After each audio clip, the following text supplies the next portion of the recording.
David here with figbootonpens. Today I have a pen from you from the Italian brand Montegrappa. This pen was generously loaned to me by the good folks at Goulet Pens, and after this review the pen will be headed back to them. The pen that they lent me is the Montegrappa Passione. What I'm going to do is go over the parts and features of the Passione and talk about what I care for, what I don't care for, show some measurements, size comparisons, and then provide a writing sample. The pen arrives in this box. I like the hexagonal pattern on the box. It's just unique. It says Montegrappa and Italia. Montegrappa is the oldest fountain pen manufacturer in Italy. They were founded back in 1912. The top lifts off this box and the box flaps open. I kind of like that. I'm a fan of boxes that do that. It makes it easier to get the case in and out of the box. Under the box we have a few things. We have a couple of standard international cartridges. Then we have a polishing cloth, which is nice that they include. And then there is a rather hefty instruction manual. It's 94 pages long. Now that sounds like a lot, but it's around 8 pages of information written in 10 different languages. So that's not too bad. Then we have this cool octagonal clamshell box, and the hexagonal pattern is on the outer box is carried over here with some nice embossing. And there's also a nice little metal plaque on the top that says Montegrappa Italia. The box lid is actually magnetized and both sides flip open. And inside, if I can get it out, there is a little Montegrappa logoed ribbon that's included. I'm assuming that this is to use to gift wrap the pen if you're giving it as a gift. So if you're getting this pen as a gift for yourself, then there's no reason why you can't gift wrap it to yourself. Go ahead, you deserve it. Then we have the pen. The Montegrappa Passione. The pen is kind of trapped in here by this band, which you can slide out of the way to release the pen. So here is the Passione, which means passion in Italian. This is the zebra model. Goulet offers the Passione in 2 variations, this zebra model, and then there's a model with a blue pearlescent finish called the Mediterranean blue. The pen is made from celluloid. Celluloid is actually a cotton-based product. Nitrocellulose is actually extracted from cotton fiber, and then it's actually turned into a paste and then filtered to create a material that kind of has a good deal of sheen and luminosity. Then they add vegetable and mineral pigments to the material, and they can add things like mother of pearl powder, which helps give the material an essence of pearlescence.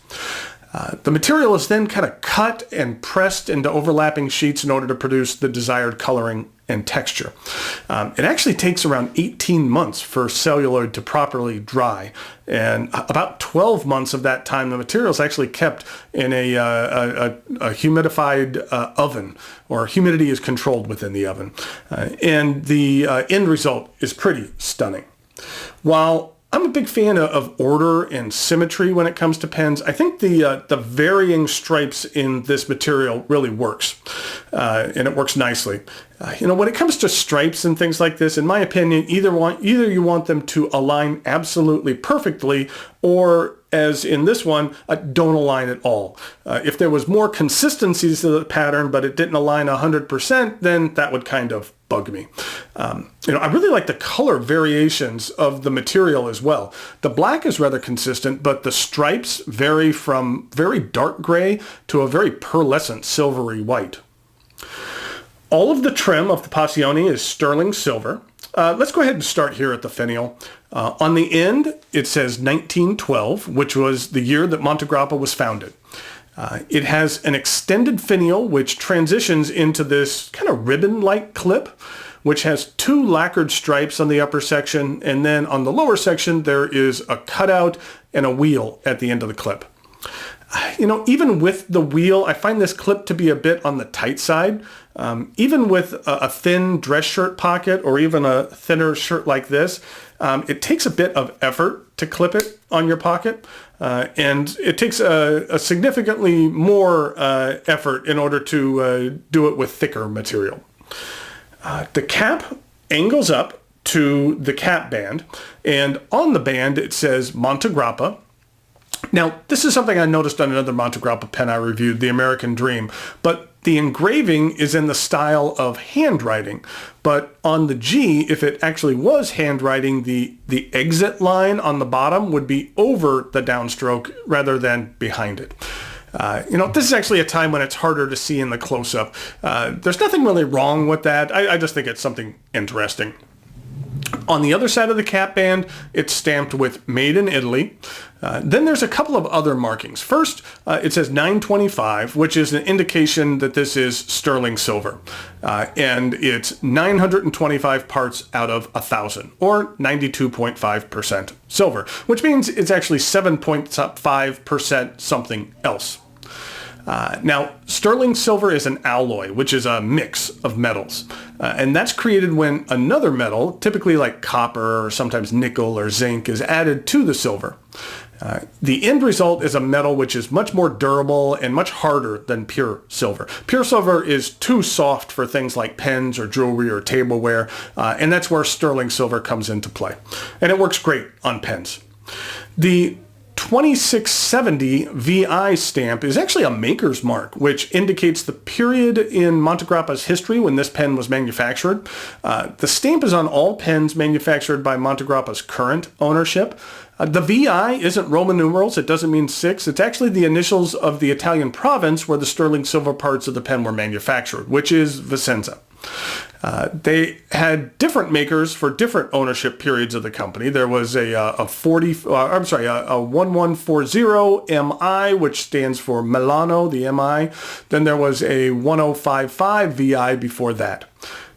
The numbers themselves actually identified the specific guild which made the silver. Guild numbers are issued sequentially, so the lower the number, the older the guild. Okay, that was a lot of information about a cap band. There is a very small rounded step down from the cap band to the barrel, which actually tapers down to a silver ring and then a shorter piece of celluloid. Then on the back of the pen is a sterling silver accent. This is a cartridge converter pen, so it might not look like, or it might look like it's a piston knob, but it is not.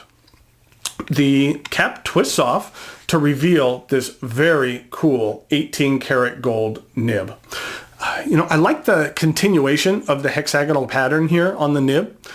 This is a medium nib, and you can see the stamp of 750, which indicates the 18 karat gold, and again, the guild mark, identical to the one that's on the cap band. I really like how the nib creep looks in this pattern. I think that just looks pretty cool. And then here's a look at the ebonite feed. At first, when I was getting started in this hobby, I would hear people talk about ebonite feeds, and I would get a little confused looking at a pen, wondering if this feed was plastic or ebonite. I just didn't know the difference. But actually, it's rather obvious.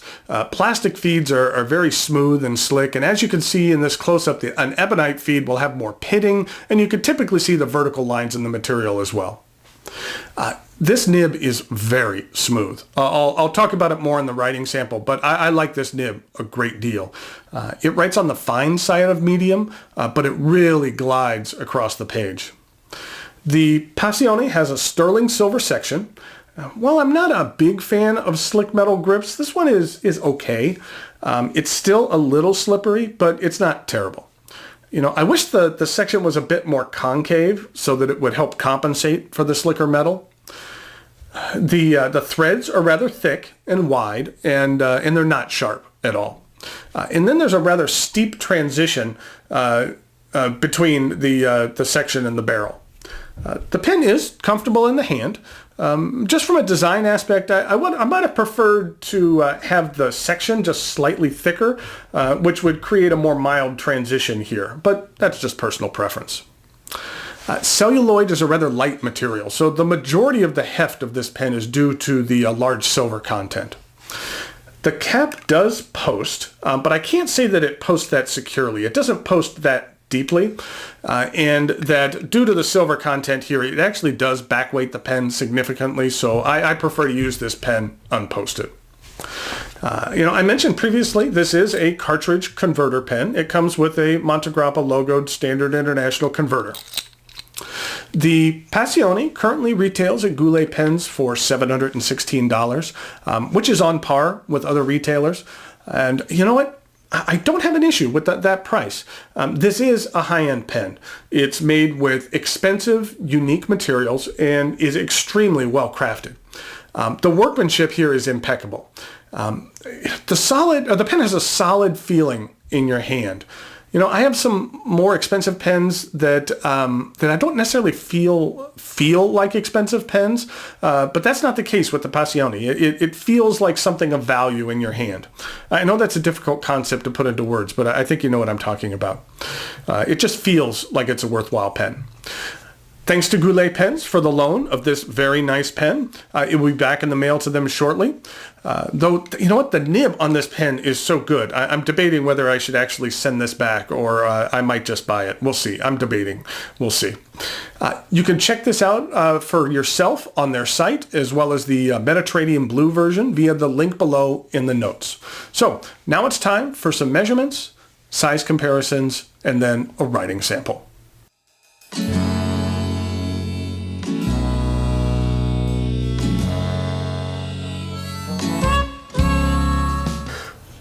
Here we go with some size comparisons for the Montegrappa Passione.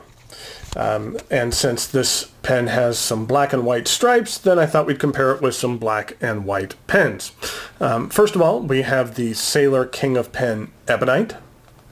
And then second, we have a Visconti Back to Black.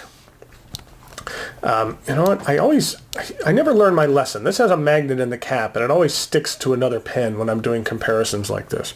And then finally, a pen that I'll be reviewing here very shortly that was given to me on loan, which is the Mont Blanc Ultra Black, which has kind of a black matte finish to it that's very nice. And that's what it looks like in comparison. And then in regard to some white pens, we have here a Pelikan M205. Then we have a Pilot Vanishing Point, the Stormtrooper version. And then finally, we have a brand new pen from Faber-Castell, which you'll be seeing here shortly, which is kind of interesting. This is called the Rit ink. This is an entry-level pen of theirs. And as you can see, the distinguishing feature here is that there is a very large fingerprint on the barrel. And it's actually raised material, like a rubbery-like material. And that's what it looks like in comparison. So here we go with the writing sample for the Montegrappa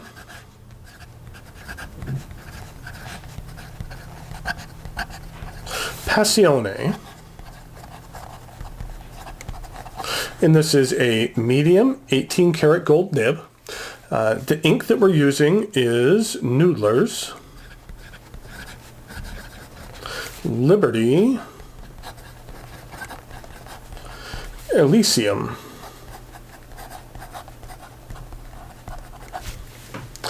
That this is an ink which Brian Goulet helped develop with Nathan Tardif of Noodler's and is exclusive to Goulet pens, and that this is what the ink looks like. It's a nice deep blue that kind of resembles the Goulet pens blue. Here it is in comparison to Farney's American Blue, which is another nice deep blue. And then here it is with Noodler's Bay State Blue. You can see the Bay State is a little more on the royal bluish side of blue, but still very nice. This is the bottle that it comes in. It's a standard Noodler's 3-ounce bottle, which with various historical images of the history of Virginia, which is where Goulet Pens is headquartered. Okay, now for the rest of the writing sample.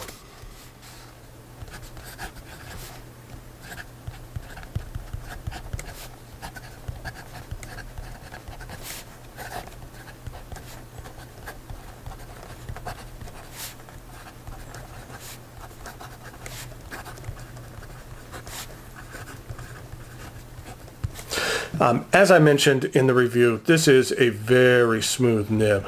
It just glides right over the page. That you can get a little bit of line variation if you push that. And in regard to wetness, I'd say it's not the wettest of nibs. It's a bit on the dry side. You can see here that there's not much smear there. And in regard to reverse writing,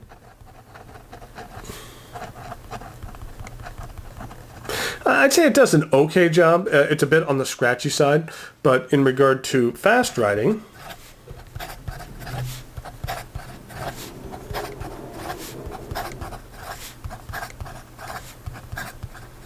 there's no issues whatsoever. So I'd like to thank Goulet Pens